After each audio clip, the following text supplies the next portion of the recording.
Hello, my name's Robert Adams and I'd like to show you how we can use the wolf head die to make some lovely cards like this. It's nice and simple and I'm just going to run you through the techniques for using it.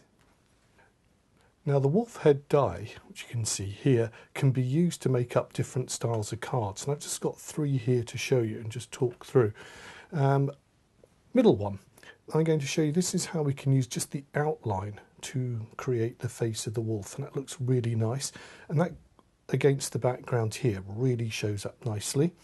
On our example here I've paper pieced, but again I've used the lighter colour of the paper as is, but you could paper piece back into there, but here we see we're going with 2 colours and we could paper piece, and then the third colour could be lighter, or in this instance, as I had a lighter paper behind it, I've left it open so that it matches the background. And lastly over here I've just paper pieced with just 2 colours, a dark grey and a lighter grey, and then just matched that with the type. So you can see it works really well in a number of combinations. And what I'd like to do now is just very quickly run through with you how we do it. But it's not tricky, it's a lovely simple one to use, and then I'll just show you how we get the registration of the nose in here, and that's really quite straightforward. So first off I'm going to use my die. Let's just pop these out the way. Now I'm using my dark grey paper here. It's slightly textured, and that's for no other reason, and that's the only colour I've got. But I'll just show you something here. See, it's quite textured on that side, so I'm using the back. But the interesting thing is, as the die goes through, it tends to flatten it out as well. So if you are a bit stuck sometimes with paper, don't be afraid to use a slightly textured one and use the least textured side, and it'll probably sort itself out.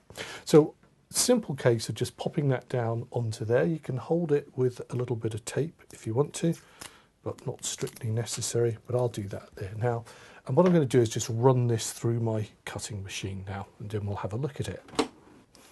There we go, that's cut out. I've popped it again close to an edge. Always try and work to an edge, and the longest way running that away if we can as well. I'll just pop that up. We can see that's in there. You can see probably the texture of the paper here. Now I'm going to keep this board out because it's quite useful. At this point I'm just going to turn it over and detach my tape from there. Now because this is a textured paper, I find that it grips into here a little bit more, and that's not a bad thing. Now I've got a couple of ways of doing this. We can just bash it and all the bits will come flying out, but it's quite nice to actually be able to control where they are. So we need little bits here. Now it really is up to you. You can either give it a good whack now, or watch everything start to come out. But what I'm going to do, having just loosened it there, is just pick out the pieces that I want as I want to stick them. I'm just popping my craft knife in here and just gently pulling that away, and then I can get the bits that I want, and I'm not going to lose anything. Those will just stay in there.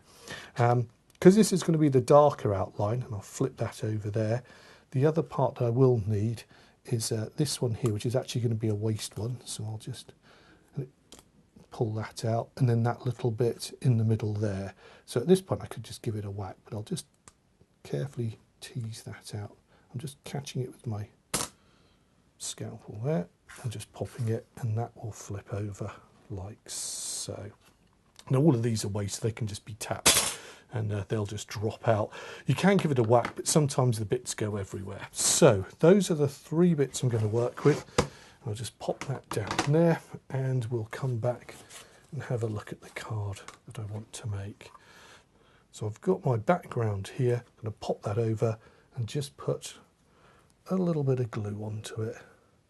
Again, a wet glue is useful at this point because you've got a few odd shapes here to work around.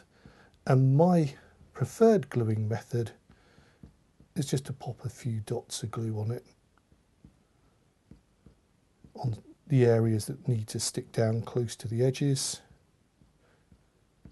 This is probably the most complicated of the shapes here. I mean, I say complicated, there's lots of little bits, but that's enough. That'll just hold it there. So it takes a little bit longer, but so just put one on there and one on there. That will just hold it into position. And then just decide where you want it on the page, on the card rather. So I'm going to allow space to put my greeting down there, just pop it in. When I'm happy with that, a little bit of pressure, and just let that set like so. Now, the next thing to do is to pop the mouth in, mouth and nose. And because we're not quite sure where it goes, what I do is just pop back in the original cut here. It's as simple as that. That pops in there, and then I can pop my other one back into it. So I'm going to just pop a little bit of glue into there, but finish off on here as well. Just show you there. There we go, a few little dots, you can see it there. Hold that into position and just drop that back in there. You'll see it just fit in. Give it a second just to hold, and just in case some glue's spread out, I'll just make sure that that separates. Press that down, and there we go. That's our lovely wolf's head, and that's the first colour popped down. Now, as I said, on some of the cards I've just left it like this. It has been designed to work quite nicely. So we're just pressing bits down as an outline like this, but we can come back and then infill with the paper pieces, and that's a rather nice technique as well. So all I'm going to do now is with my trusty die here, going to give this a whack and then run in my second colour and just paper piece that. And again, remember, close to the edge for the cutting and run long ways, and I'll just pop this one through the machine. So now it's just like a jigsaw puzzle. We can go back and fill in the pieces here. And just to remind you, this other card here, how I'm using the darker outline. Now I've gone for a very dark grey rather than the black. The wolf's sort of a grey colour. Again, artistic license, use whatever you like. But just to remind you, that's at the stage there, just leaving it. But on this one, we're going to go in now and just paper piece the colours in. And you could do different colours if you want to. Those are all my pieces at the side here. This is my jigsaw puzzle. I'll do the ears first. Now we can do one or two things here. It really is up to you. You can either glue the actual pieces themselves, or here I'm just going to pop a little bit of glue into the area that I'm going into, and then pick up my piece here and just gently pop that into position. And it should just drop in absolutely beautifully. There we go. And the same again over here.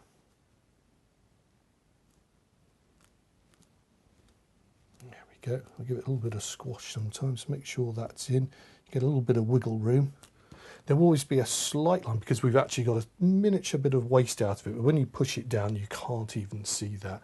And that looks lovely. So I'll just go on now, and really it's a case of just paper piecing everything back in. Just to show you here, actually, before I go on, I rather like it. It's knowing where to stop, isn't it? I thought, well, I might just have a bit of grey. In fact, can I just go off slightly reservation here? Just pop a little bit of glue into there. A few dots, it's all we need to hold it. And this is the thing which I love about this, is just having a little play with it. Drop that into position there, and that's rather nice. It's almost like the light's hitting it, and we've got it slightly darker on one side. But I'm going to go on ahead now. I just wanted to show you this one because we've used this as a template, this will all fit in perfectly now. So I will just pop my glue in and around it. Now as I push it down, it'll spread the glue out a little bit. It doesn't what we call creep very much. It's a good glue. If you're wondering, this is my Robert Adams premium glue, but wet glues are probably necessary at this stage. And again, you'll see that will just go in perfectly because we've used that there, like so. Do you know what? Should we just go on and let's finish it off? So I'll just pop that in here. Now, up for debate are the eyes. You could, if you wanted to, come back with a little bit of white and put the white of the eyes actually where I'm putting the glue just here. It's up to you. I rather like it like this, but it really is sort of a matter of personal taste on that. Make sure I've got the right bit going in the right place. So that one is just going to rest in there, which leaves me two pieces. so I'm pretty confident that's the right one.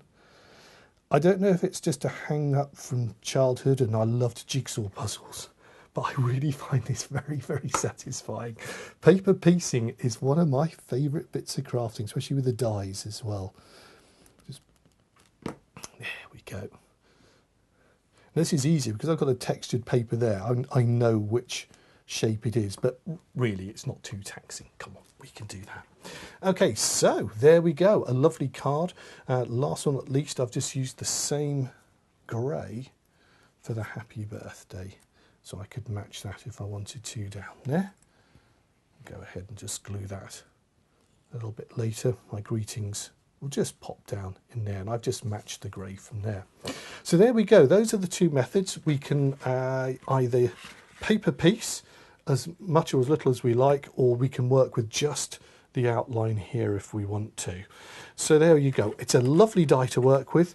I said paper piece in different styles. Let me just bring this one in. Actually, let's put all three together there for you, just to remind ourselves. So I could have used a slightly different colour in there, gone for 3, 2, or for 1, or just some of them just mixing and matching here.